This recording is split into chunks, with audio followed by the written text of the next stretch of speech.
વિકાબા જાડેજા. બેન, જે આ ઘટના બની છે, કયા પ્રકારની સ્થિતિ હતી જ્યારે આ સમગ્ર આગ ફેલાઈ, ત્યારે આપ ત્યાં હતા, કયા દ્રશ્યો આપણે જોયું? આગ થોડીક જ લાગી હતી, પણ એ લોકો પાસે કઈ સેફટી પર્પઝનું હતું જ નહીં.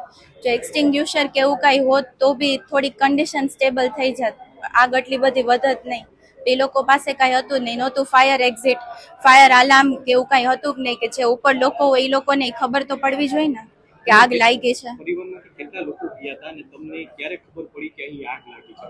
અમે 10 જણા ગયા હતા. અમે બધા નીચે જ હતા, પછી બધા ભાગવા માંડ્યા કે આગ લાગી, બહાર નીકળો બહાર નીકળો.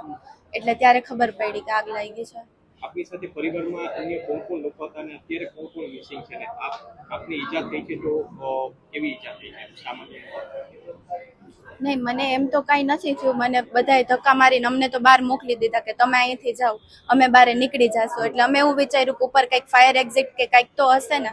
હવે બીજા 2 ફ્લોર એ લોકોએ બનાવ્યા હોય તો કંઈ આવી ઘટના થાય તો એ લોકો એ તો વિચારવું જોઈએ ને કે ફાયર એક્ઝિટ કે કંઈક હોવું તો જોઈએ. પણ ઉપર એવું કંઈ હતું જ નહીં. હવે આમાં મોટો વાંક તો ગવર્મેન્ટનો કહેવાય કે આવી રીતે બધાને તમે હા પાડી દો છો, તો એટલીસ્ટ પહેલા ચેક તો કરવું જોઈએ ને કે સેફટી પર્પઝમાં કેવી રીતે છે. વેલ્ડિંગ મશીન ને એના લીધે ફોમ ને થર્મોકોલ એ બધું આગ જલ્દી પકડી લે. એક તણખલો લાગે તો આગ લાગતા વાર થોડી લાગે. આ લોકોને શું સજા થવી જોઈએ? આટલા લોકોના જીવ ગયા છે સામે, એ લોકોના જીવ જ જવા જોઈએ. શું લાગી રહ્યું છે કેટલા લોકો આ ઘટના થઈ ત્યારે કેટલા લોકો ત્યાં આગળ હાજર હતા અને કયા પ્રકારની સ્થિતિ તમે પ્રત્યક્ષદર્શી છો, તમે કેવી સ્થિતિ ત્યાં આગળ જોઈ? 100-150 જણા હતા અંદર. એમાં સ્ટાફે કોઈ કોઓપરેશન